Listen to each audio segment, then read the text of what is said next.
श्री स्वामी समर्थ. स्वागत आहे तुमचं माझ्या युट्यूब चॅनलमध्ये. आजचा दिवस तुम्हाला खूप छान सुख समाधानाचा आणि आनंदाचा जाऊ देत ही स्वामींच्या चरणी प्रार्थना करते आणि आज या नवीन व्हिडिओला सुरुवात करते. तर बघा मित्रमैत्रिणींनो, नुकतंच नवीन वर्ष जे आहे तर ते सुरू झालेलं आहे आणि नवीन वर्षातील पहिलीच अमावस्या तिथी जी आहे तर ती रविवारला आलेली आहे. आता बघा, पंचांगानुसार पौष महिन्यातील कृष्ण पक्षातील अमावस्या तिथी ही 17 जानेवारीला रात्री 12:05 सुरू होईल आणि दुसऱ्या दिवशी 18 जानेवारीला रात्री 1:22 संपेल.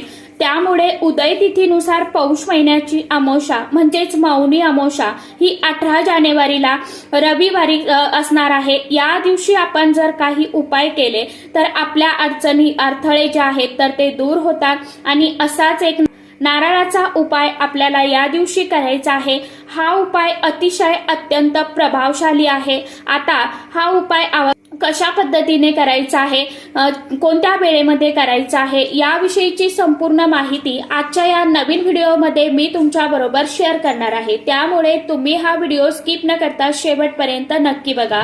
चॅनलवरती तुम्ही जर हा व्हिडिओ पहिल्यांदा बघत असाल तर चॅनलला आवर्जून सबस्क्राईब करा आणि असेच नवनवीन माहितीपूर्ण व्हिडिओ बघण्यासाठी समोरील बेल आयकॉनलाही प्रेस करा.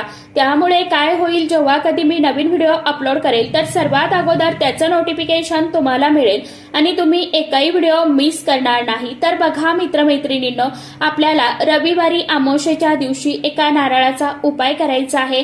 हा उपाय अतिशय अत्यंत प्रभावशाली आहे. हा उपाय केल्यामुळे आपल्या जीवनातील जी काही संकटे, दुःख, समस्या, अडचणी आहेत तर ते दूर होतील. त्याचप्रमाणे आपल्या मुलांची, घराची, कुटुंबाची, पतीची सुद्धा प्रगती होईल. हा उपाय आपण कशा पद्धतीने करायचा आहे बघा. कारण की प्रत्येक महिन्यामध्ये अमावस्या तिथी येत असते. मराठी महिना संपतानाही अमावस्या येत असते. अमावस्येच्या दिवशी जर आपण लक्ष्मी प्राप्तीसाठी काही उपाय केले, सेवा केल्या तर माता लक्ष्मी आपल्यावरती नक्कीच प्रसन्न होते आणि तिच्या कृपा आशीर्वादाने आपल्या जीवनातील सर्व आर्थिक समस्या, अडचणी, अडथळे जे आहेत तर ते दूर होतात.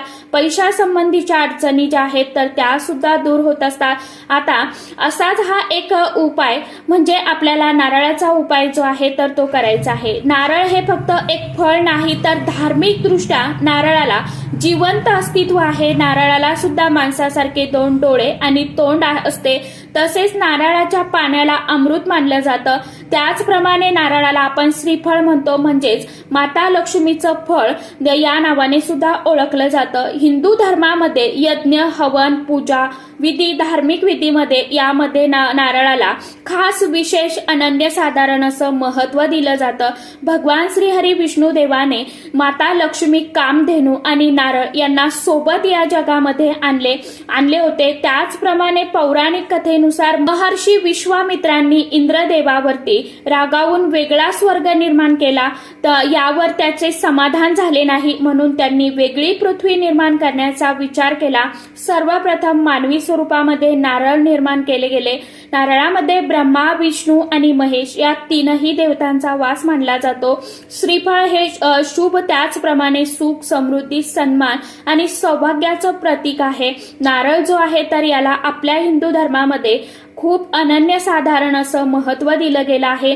तर अशा या नारळाचा उपाय जो आहे तर तो आपण अमावस्येच्या दिवशी करायचा आहे. नारळाशिवाय ज्याप्रमाणे कोणतेही धार्मिक कार्य पूर्ण होत नाही, त्याचप्रमाणे नारळाचे उपाय केले तर त्याचे रिझल्ट जे आहेत तर ते 100% आपल्याला मिळत असते. नारळाचा नैवेद्य सुद्धा देवी देवतांना प्रिय आहे. नारळाचा बाहेरील जो भाग आहे तर तो अहंकाराचं प्रतीक मानला जातो आणि आतील जो पांढरा मऊ भाग असतो तर हा शांततेचं प्रतीक मानला जातो. नारळ आपण देवाला फोडत असतो. नारळ फोडणे म्हणजे काय, तर आपला जो काही अहंकार आहे, इगो आहे तर तो भगवंताच्या चरणी अर्पण करणे. नारळामध्ये शुभ कार्य जे आहेत तर ते अडथळ्यांशिवाय पूर्ण होत असते.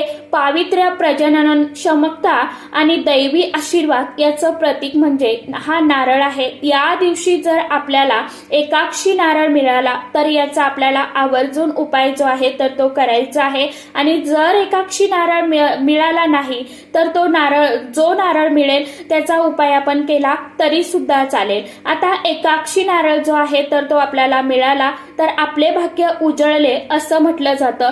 फक्त आपण एकाक्षी नारळ आपल्या घरामध्ये जरी ठेवला तरी सुद्धा धनसंपत्तीमध्ये वाढ होते, दुःख दारिद्र्य गरिबी नष्ट होते आणि जीवनामध्ये सुख समृद्धी आनंद येत असतो. तसेच नवग्रहाच्या शांतीसाठी सुद्धा हा नारळ अतिशय अत्यंत खूप खास आणि महत्वाचा मानला जातो. कुंडलीमध्ये एखादा ग्रह कमजोर असेल तर त्या ग्रहाची स्थिती खराब असेल तर एकाक्षी नारळ हा खूप प्रभावशाली आहे. ज्या घरामध्ये एकाक्षी नारळ असतो तिथे माता लक्ष्मी स्वतः निवास करतात.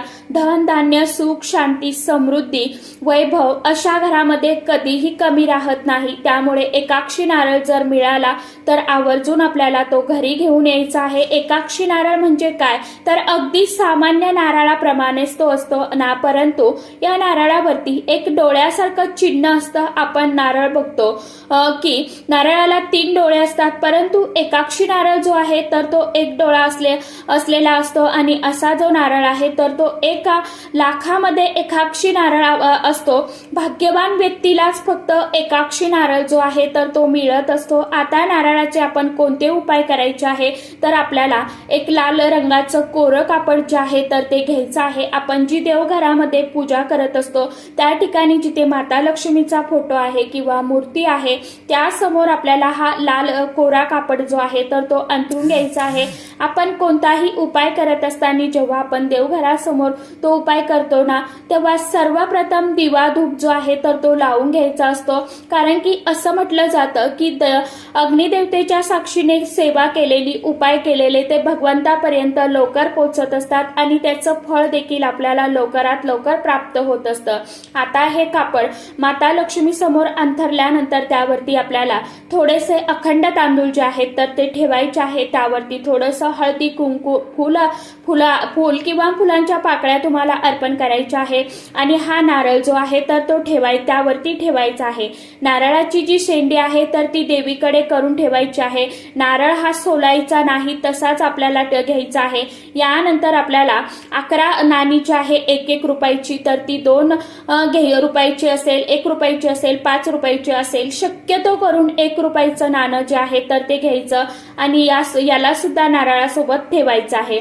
यानंतर आपल्याला माता लक्ष्मीचं स्मरण करत त्या नाण्यांचं हळदी कुंकू अक्षदा वाहून पूजन करायचं आहे. धूप दीप ओवाळून घ्यायचा आहे. महालक्ष्मी अष्टकम आपल्याला 16 वेळा पठण करायचं आहे.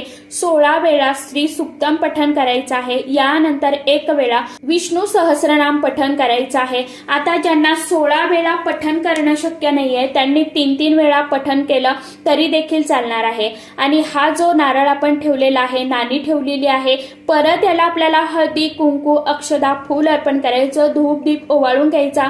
यानंतर आपल्या जीवनातील ज्या काही आर्थिक समस्या आहेत, पैशाच्या अडचणी आहेत तर त्या दूर व्हाव्या म्हणून माता लक्ष्मीला अगदी तळमळीने कळकळीने प्रार्थना करायची आहे. माझ्या घरामध्ये ये, माझ्या घरी स्थिर राहा असं आपल्याला म्हणायचं आहे. आणि हा नारळ नाणी त्या लाल कपड्यामध्ये बांधायचा आहे आणि दिवसभर आपल्याला माता लक्ष्मीच्या समोर हा नारळ त्या कापडामध्ये बांधून तसाच ठेवायचा. आणि रात्री किंवा दुसऱ्या दिवशी जेव्हा आपण आपली रोजची देवपूजा करतो त्यावेळी आपल्याला हा नारळ त्या कपड्यात सगट उचलायचा आहे आणि आपल्या तिजोरीमध्ये ठेवायचा आहे. यामुळे आपल्या जीवनातील ज्या काही आर्थिक समस्या आहेत तर त्या नष्ट होत असतात. आपण प्रत्येक अमावस्येला असा उपाय करू शकतो. ज्या अमावस्येला आपण हा उपाय केलेला आहे तो नारळ बांधलेला आहे तर पुढच्या अमावस्येला आपण तोच नारळ जो आहे तर तो तिजोरीतून काढायचा आणि तसाच बांधलेला असताना आपल्याला माता लक्ष्मी समोर ठेवायचा. त्याला हळदी कुंकू अक्षदा फूल अर्पण करायचं, धूप दीप ओवाळून घ्यायचं. परत आपल्याला तो आपल्या तिजोरीमध्ये ठेवून द्यायचा. असा आपण हा नारळ नारळाचा उपाय जो आहे तर तो प्रत्येक अमावस्येला जरी आपण हा उपाय केला तरी सुद्धा माता लक्ष्मी आपल्यावरती आपल्या कुटुंबावरती प्रसन्न होत असते। कारण की विष्णू पुराणामध्ये नारळ जो आहे तर तो माता लक्ष्मीचं प्रतीक आहे।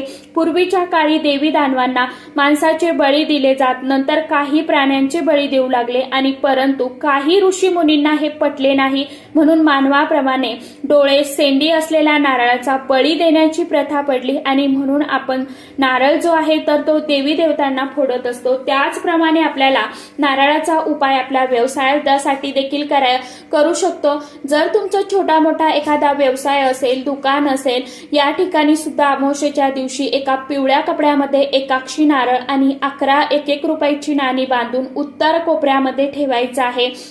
लाल रंगाचं कापड तुम्ही घेऊ शकता किंवा पिवळ्या रंगाचं घेऊ शकता। नारळ फक्त एकाक्षी मिळाला नाही तर मग तुम्ही कोणताही नारळ बांधून आपण तो ठेवू शकतो। यावरती सुद्धा आपल्याला माता लक्ष्मीची सेवा जी आहे तर ती करायची आहे। म्हणजेच आपल्याला महालक्ष्मी अष्टकम 16 वेळा म्हणायचं, श्री सुक्तम 16 वेळा म्हणायचं आणि 1 वेळा व्यंकटेश स्तोत्र किंवा मग विष्णू सहस्रनाम पठण करायचं आहे। 108 वेळा माता लक्ष्मीच्या मंत्राचा जप करायचा आहे। त्यानंतर आपल्या दुकानामध्ये हा जो नारळ आहे तर तो व्यवसायाच्या ठिकाणी उत्तर कोपऱ्यामध्ये असा नारळ पिवळ्या कपड्यामध्ये बांधून ठेवायचा आहे। त्याचप्रमाणे नारळ घ्यायचा, कुंकवाने त्या नारळावरती एक स्वस्तिक काढायचं आणि त्याला आपल्याला एक लाल रंगाचा धागा, आपण म्हणतो ना रक्षासूत्र, तर ते बांधायचं आणि हा लाल धागा आपल्याला गुंडाळताना काय करायचं आहे तर 7 वेळा आपल्याला ह्या रक्षासूत्राचा धागा त्याला गुंडाळायचा आहे। गुंडाळत असताना फक्त आपल्याला श्रीम असा मंत्र पठण करायचा आहे। हा धागा गुंडाळायचा आहे। एकदा श्रीम म्हणायचं, 1 वेळा गुंडाळायचा, दुसऱ्यांदा श्रीम म्हणायचं, दुसरा वेळा गुंडाळायचा, तिसरा वेळा घ्यायचा, तिसऱ्यांदा श्रीम मंत्र म्हणायचं। असं आपल्याला 7 वेळा 7 वेळे बांधायचे आहे आणि एका लाल कपड्यामध्ये बांधून माता लक्ष्मी समोर ठेवून त्याला हळदी कुंकू अक्षदा फूल अर्पण करायचं, धूप दीप ओवाळायचा आणि यानंतर आपल्याला म्हणायचं आहे की ओम श्रीम ह्रीम क्लीम यम महालक्ष्मी स्वरूपाय एकाक्षी नारायणाय नम। तर असं आपल्याला 11 वेळा म्हणायचं आहे। जरी आपल्याला एकाक्षी नारळ मिळाला नाही तरी आपण सामान्य नारळ या उपायासाठी सुद्धा घेऊ शकता। असा नारळ आपल्याला आपल्या तिजोरीमध्ये ठेवायचा आहे। त्याचप्रमाणे हा दिवस अमावस्येचा दिवस जो आहे तर तो माता लक्ष्मीला समर्पित असतो। त्यामुळे माता लक्ष्मीच्या मंदिरामध्ये जाऊन माता लक्ष्मीच्या चरणी सुद्धा आपण या दिवशी एक नारळ जो आहे तर तो अर्पण करू शकता, फोडू शकता। तर अशा पद्धतीने आपल्याला नारळाचे उपाय जे आहेत तर ते करायचे आहे। सांगितल्याप्रमाणे नक्की उपाय करून बघा। सर्वांनी उपाय जास्तीत जास्त करण्याचा प्रयत्न करा, कारण की नेमकंच नुकतंच नवीन वर्ष जे आहे तर ती सुरुवात झालेली आहे आणि आपलं समोरचं जे वर्ष आहे तर ते आनंदाचं भरभराटीचं जावं म्हणून आपल्याला काही उपाय सेवा ज्या आहेत तर त्या आवर्जून करायच्या आहे। तर चला, आजच्या व्हिडिओमध्ये इतकीच माहिती होती। कशी वाटली नक्की सांगा। व्हिडिओ आवडला तर चॅनलला आवर्जून लाईक शेअर सबस्क्राईब जरूर करा। परत भेटूया नवीन माहितीसोबत, नवीन व्हिडिओसोबत। तोपर्यंत सर्व माझ्या YouTube परिवाराला श्री स्वामी समर्थ।